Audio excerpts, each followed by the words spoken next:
கர்த்தருடைய பரிசுத்த நாமத்திற்கு ஸ்தோத்திரம். அல்லேலூயா. இஸ்ரவேலரை குறித்த வரலாற்று உண்மை என்ன? இஸ்ரவேலர்கள் தேவனுடைய சொந்த ஜனங்களாய் தேவனால் நேசிக்கப்பட்டு காக்கப்பட்டு வாக்குத்தத்த சந்ததிகளாய் இருக்கிறார்கள். இவர்கள் விசுவாசத்தின் தகப்பனாகிய ஆபிரகாமின் சரீரம் செத்த நிலையில் தேவனால் வாக்குத்தத்தின்படி பிறந்த ஈசாக்கின் சந்ததியாகிய யாக்கோபின் 12 கோத்திர பிதாக்களாயிருக்கிறார்கள். இந்த இஸ்ரவேலர் பூமியிலே தேவனுடைய ராஜ்யத்தை ஸ்தாபிக்கும்படி தேவனால் ஏற்படுத்தப்பட்டவர்களாக இருக்கிறார்கள்.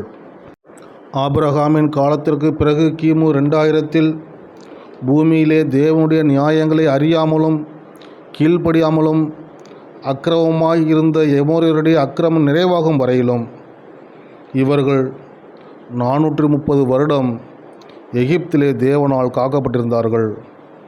இவர்கள் மோசேயின் காலத்தில் கிமு 1450 எகிப்திலிருந்து விடுதலையாக்கப்பட்டு அடையாளங்கள் மூலமாகவும் அற்புதங்கள் மூலமாகவும் செங்கடலை 2ஆக பிளந்து கண்மலையிலிருந்து வந்த தண்ணீரை குடித்து வானத்து தூதர்கள் சாப்பிடும் மன்னாவை புசித்து தேவனுடைய பிரசன்னமாகிய மேக ஸ்தம்பத்தினாலும் அக்னி ஸ்தம்பத்தினாலும் தேவனால் வழிநடத்தப்பட்டு நடத்தி செல்லப்பட்டவர்களாக இருந்தார்கள்.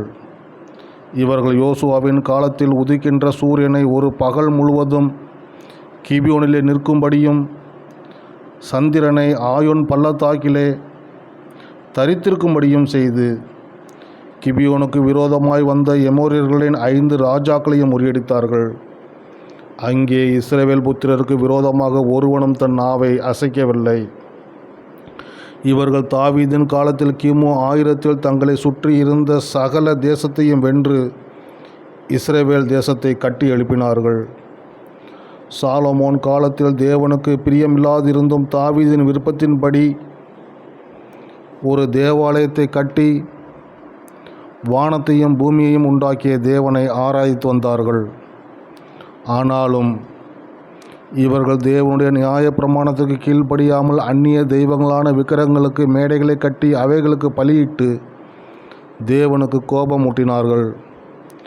தேவன் இவர்களை கிமு 722 அசிரியர்களிடத்திலும் கிமு 539 பாபிலோனியர்களிடத்திலும் கிமு 169 கிரேக்கர்களிடத்திலும் கிபி 70 ரோமர்களிடத்திலும் ஒப்புக்கொடுத்து பல்வேறு தேசங்களிலும் சிதறடிக்கப்பட்டார்கள். சுமார் 2000 ஆண்டுகள் காலம் இவர்கள் ஒரு தேசமாயிராமல் சிதறடிக்கப்பட்டு துன்புறுத்தப்பட்டு சிறுமைப்படுத்தப்பட்டு இருந்தாலும் தங்களை குறித்து வாக்கு மாறாத தேவன் வேதத்திலே தீர்க்கதரிசிகள் மூலமாக எழுதியிருக்கின்ற வாக்குத்தத்தங்களை உறுதியாய் நம்பி விசுவாசித்து எப்படியும் தேவன் மீண்டுமாய் இஸ்ரவேலரை சுதந்திர தேசமாய் உருவாக்கி தம்மை கூட்டி சேர்த்து கொள்வார் என்று அசைக்க முடியாத நம்பிக்கை கொண்டிருந்தார்கள். அப்படியே அவர்கள் தங்களை சியோனிஸ்ட் என்று பிரகடனப்படுத்தி கொண்டு உலகின் பல முனைகளிலிருந்து சிறிய பெரிய உதவிகளை பெற்று மீண்டுமாய் இஸ்ரவேல் தேசத்தை கட்டி எழுப்பத் தொடங்கினார்கள். இவர்களுடைய விசுவாசத்தின்படியே கிபி 1948 மே மாதம் 15ஆம் நாள் இஸ்ரவேல் என்கிற சுதந்திர நாடு அன்றைய பிரிட்டிஷ் அரசால் பிரகடனப்படுத்தப்பட்டது. அன்றிலிருந்து இன்று வரை இஸ்ரேல் என்ற ஒரு நாடே இல்லாமல் செய்யும்படி அதன் எதிரிகளால் அநேக முறை போரிடப்பட்டு வந்தாலும் தேவன் ஒவ்வொரு முறையும் இஸ்ரவேலரை அதிகமாய் காத்து கொண்டு வருகிறதை நாம் அறிவோம். இஸ்ரவேலரை குறித்து சகரியா புத்தகம் 12ஆம் அதிகாரத்தில் வானங்களை விரித்து பூமியை அஸ்திபாரப்படுத்தி மனுஷனுடைய ஆவியை அவனுக்குள் உண்டாக்குகிற கர்த்தர் சொல்லுகிறது என்னவென்றால், இதோ சுற்றிலும் இருக்கின்ற எல்லா ஜனங்களுக்குள்ளும் நான் எருசலேமை தத்தளிப்பின் பாத்திரமாக்குகிறேன். எருசலேமுக்கு விரோதமாய் போடப்படும் முற்றுகையிலே யூதாவும் அப்படியாகும். அந்நாளிலே நான் எருசலேமை சகல ஜனங்களுக்கும் பாரமான கல்லாக்குவேன். அதை கிளப்புகிற யாவரும் சிதைக்கப்படுவார்கள். பூமியில் உள்ள ஜாதிகளெல்லாம் அதற்கு விரோதமாக கூடிக்கொள்வார்கள். வசனம் 9, அந்நாளில் எருசலேமுக்கு விரோதமாய் வருகின்ற எல்லா ஜாதிகளையும் அழிக்க பார்ப்பேன். ஆகையினால் தேவனுடைய மக்களாகிய எருசலேமின் சமாதானத்துக்காக வேண்டிக் கொள்ளுங்கள். உன்னை நேசிக்கிறவர்கள் சுகித்திருப்பார்களாக என்று சங்கீத புத்தகம் 122:6 எழுதியிருக்கிறபடி யாரெல்லாம் எருசலேமின் சமாதானத்துக்காக வேண்டிக் கொண்டு எருசலேமை நேசிக்கின்றார்களோ அவர்கள் எல்லாரும் ஆசீர்வதிக்கப்படுகின்றவர்களாக இருக்கின்றார்கள்.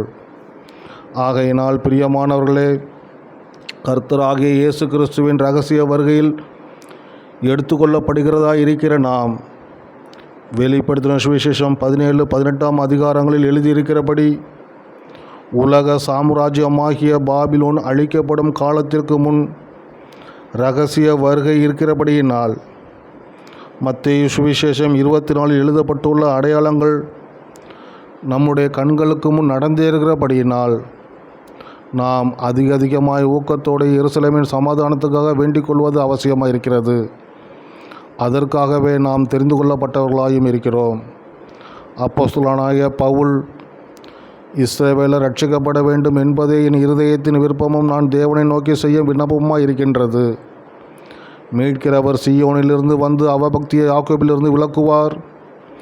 இந்த பிரகாரம் இஸ்ரவேலர் எல்லாரும் ரட்சிக்கப்படுவார்கள் என்று ரோமர் 10:1 மற்றும் 26 எழுதியிருக்கிறபடி நாமும் இஸ்ரவேலரின் சமாதானத்துக்காகவும் ரட்சிப்புக்காகவும் வேண்டிக் கொண்டு இந்த யுத்தங்கள் நடக்காதபடிக்கும் யுத்தங்களினாலே ஜனங்கள் அழிந்து போகாதபடிக்கும் எல்லா மனுஷரும் சகல ஜனங்களும் தேவனால் காக்கப்படவும் வேண்டிக் கொள்வோம். கர்த்தர் தாமே நம்முடைய விண்ணப்பங்களை கேட்டு சமாதானத்தை கட்டளையிடுவாராக. ஆமேன். அல்லேலூயா.